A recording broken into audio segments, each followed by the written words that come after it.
So hello and welcome to another weekly analysis behind the news. In the midst of your Christmas and Hanukkah celebrations, we hope you're enjoying some well-deserved time with your family and friends and reflecting on your freedom to do so. When looking at the news for 2016, you'd be tempted to conclude that the bulk of it was about Donald Trump versus Hillary Clinton. But closer inspection reveals 2016 to be more about Americanism versus globalism. For instance, Foreign Affairs, the media arm of the Council on Foreign Relations, the main cheerleader, planner, and organizer of globalism, wrote in a December 9th article entitled The End of Globalism, Trump's victory was not an accident. It was the culmination of structural changes within American society that elites had ignored for far too long. These forces will continue to push the United States and the world down a different path than the one they've been on for 25 years now. And folks, they have hit the nail on the head. President-elect Donald Trump did not create the movement against globalism. He has tapped into it and harnessed it for the election success he has earned.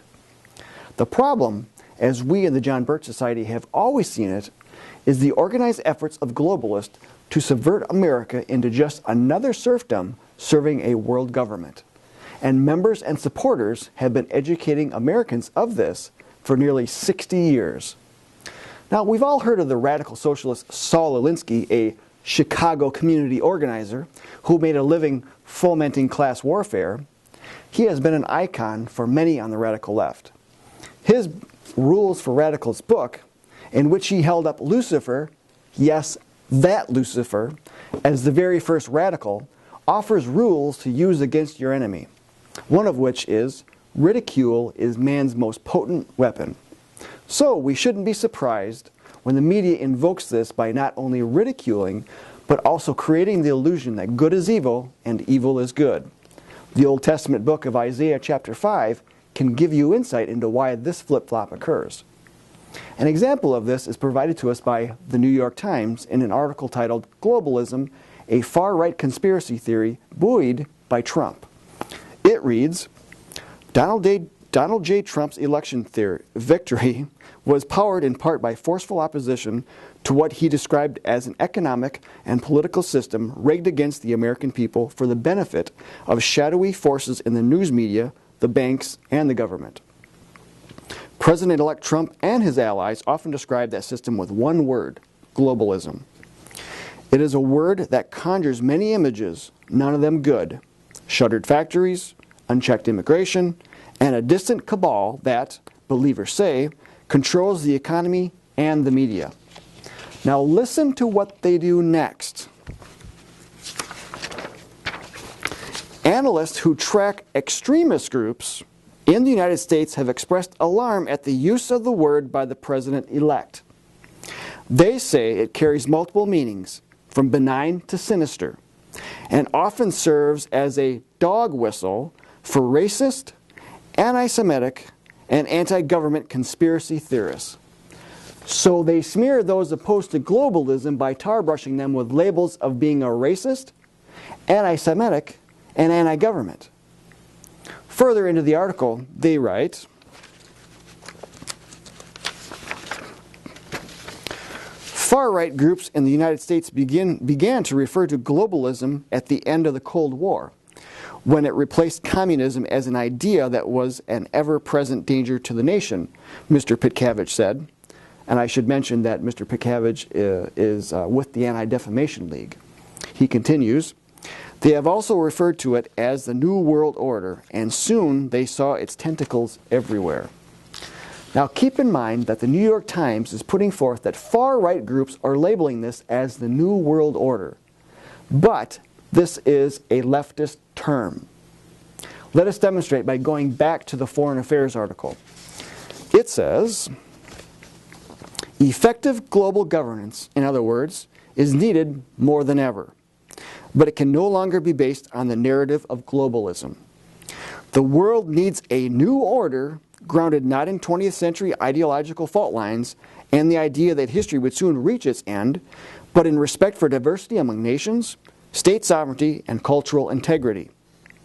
Only strong sovereign states can effectively cooperate with each other and, when appropriate, willingly moderate their sovereignties for the benefit of world order. And further on, it states globalism has committed suicide. A new world order has been born.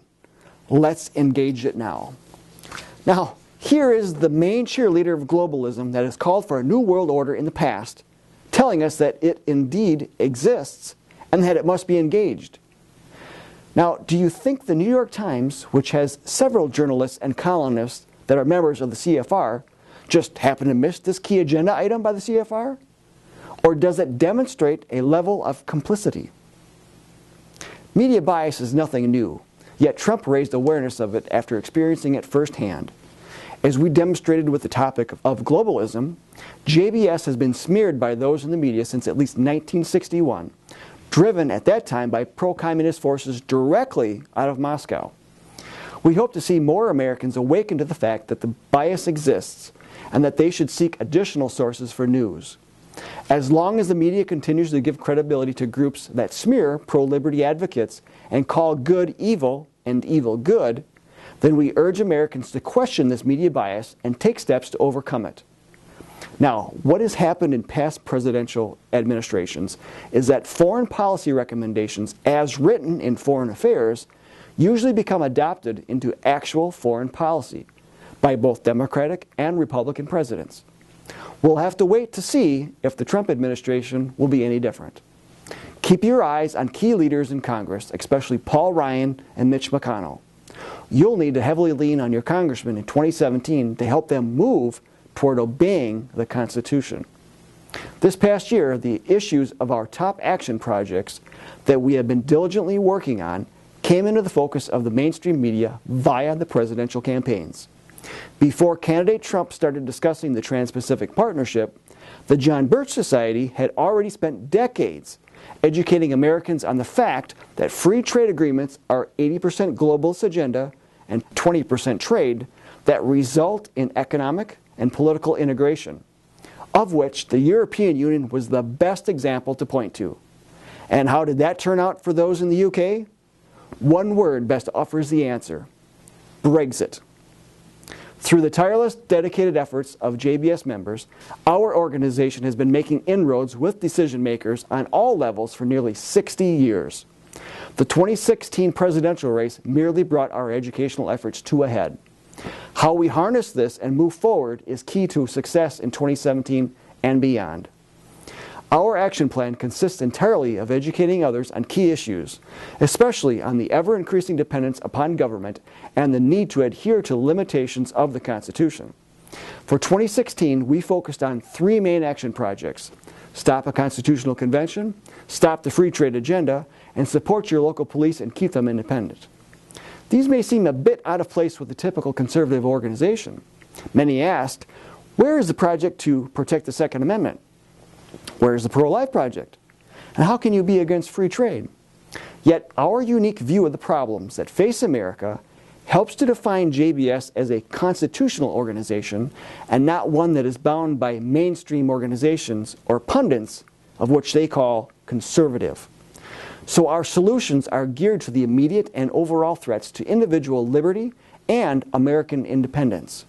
For instance, you can win the Second Amendment or pro-life fights, but still lose the Constitution through international merger if you haven't focused on that battle. The influence of our organization can be seen on many different levels throughout the liberty movement, and 2016 demonstrated that a majority of the American electorate is recognizing the problem of globalism. And it's up to each member of JBS to ensure our fellow Americans see the agenda of the John Birch Society as the long-term solution. We look forward to 2017 and invite you to help us advance our mission by whatever means you can. For 2016 has demonstrated that less government, more responsibility, and with God's help, a better world is certainly within our grasp. There has never been a better time to get involved. Join or donate to the John Birch Society today. Visit jbs.org for more information. And be sure to like and share this video with family and friends. Sign up for our e-newsletters and subscribe to our social media channels. Until next week, we'll see you then.